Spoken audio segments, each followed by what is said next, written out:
Obviously not the way we should have started the game, and you look at the first quarter where we give up 40, but then I thought we locked in. We gave up 20 the next quarter, and then we held them under 30 in all the other quarters. But they're a dangerous team. As I said, I don't think you can look at their record and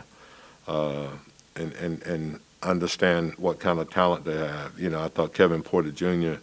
I thought he was great. And then when you look at the young kid Jalen Green and the bounce that he has and the athleticism, that he has, you can see that they got some good pieces going together. And then obviously Eric Gordon is just a good, steady veteran guy to have there. So and they get out and they run. And that's the thing that I would like to see us be what they are right now, and that's leading the league in pace and attacking all the time.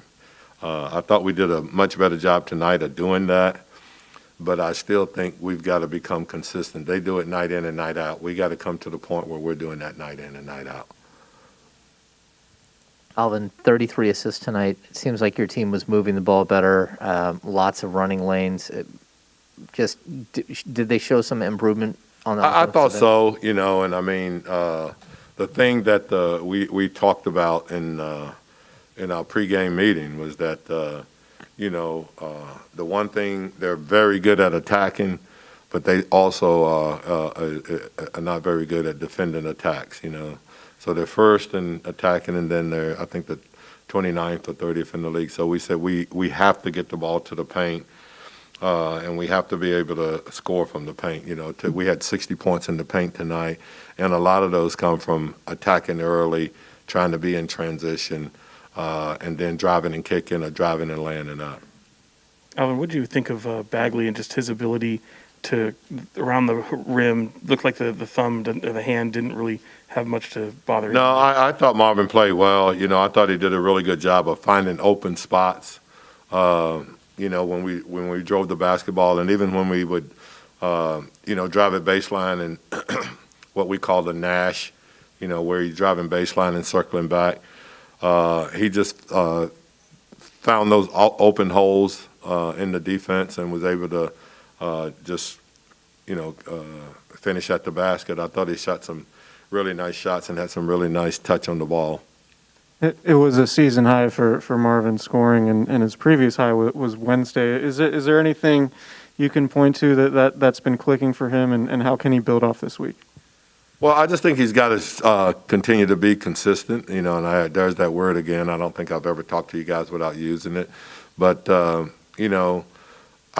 thought that he was very active tonight. I thought he was really did a good job. And I thought he did a good job on the boards also. Obviously, I thought that the way he rebounded the basketball and how he went after some of the balls and even in the crash zone, I thought he did a good job with that. So we need that kind of play out of him, and we need that, for the remainder of the season. That's what we'd like to have.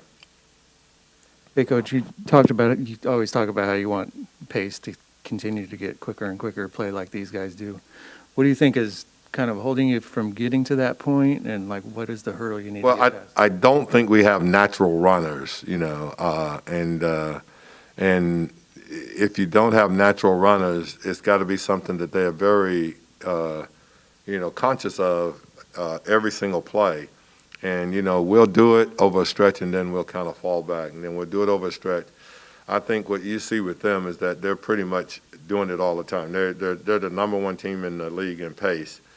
And I think because of that, you can see that they get a lot of easy baskets. They cause a lot of mismatches because if you cross-match in transition, you don't have an opportunity really to just get back to your guy, so you end up guarding the guy, and it could be a mismatch. So they do a lot of things. I think Stephen Salas has done a lot of good things of putting them in a position where, obviously they're young and they're still adding pieces. But I think you can see that they create a lot of mismatches and a lot of easy baskets because of the pace that they play with.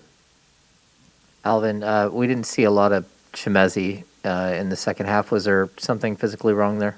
He had a little soreness in his knee, and so rather than, risk anything. I don't think it's any big deal, but, it just didn't make sense for us to put him out there, and he wasn't moving exactly like he has been. So we held him out for the remainder of the game.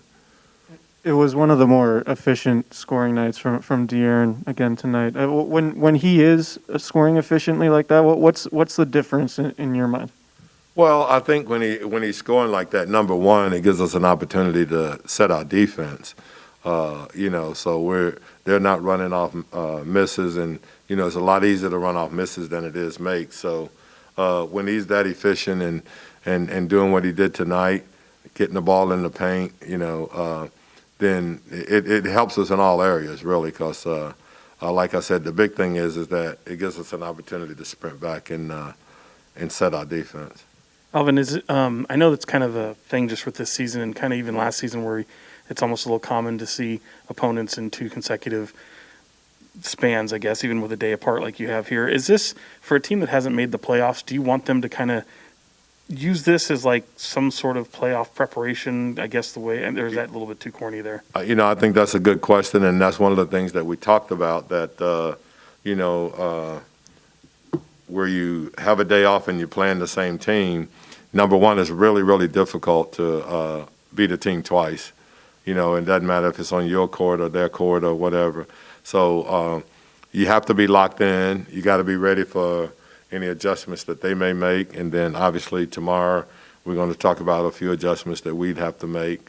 But then you have to go out and you have to stick with the game plan. I thought we got a little bit away from the game plan tonight, and we gave up too many open threes when we should have been switching our we had drives to the baskets, when we should have been in coverage. And so those are just a few things that we just got to work on and make sure that we get that tight.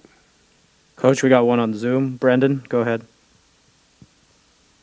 Hey, Alvin. Yeah, just on Marvin's night, he played a lot at the 5 tonight, which is something we haven't seen all too often this year. How much of that do you think factored into his performance, and do you think that's something we could see more going forward, or was it more out of necessity with the lineup situation?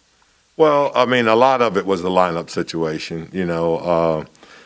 We tried Alec, and, that's asking a lot of Alen to go out and guard a guy that's really kind of a 3-4 is what Kristen Woods is. So we tried it a few times, and then we just decided that maybe matching Marvin with him would be a better situation, and it just played out that way. So, we've got some guys that have played great at the 5 spot for us. When you think about D. Jones and, Tristan has given us good minutes, and, Alex had played and given us good minutes. So I don't, we didn't go, let's move Marvin to 5. It was just really pretty much out of necessity. But I thought he did a great job and did exactly what we needed for him to do to have the impact that he had in the game.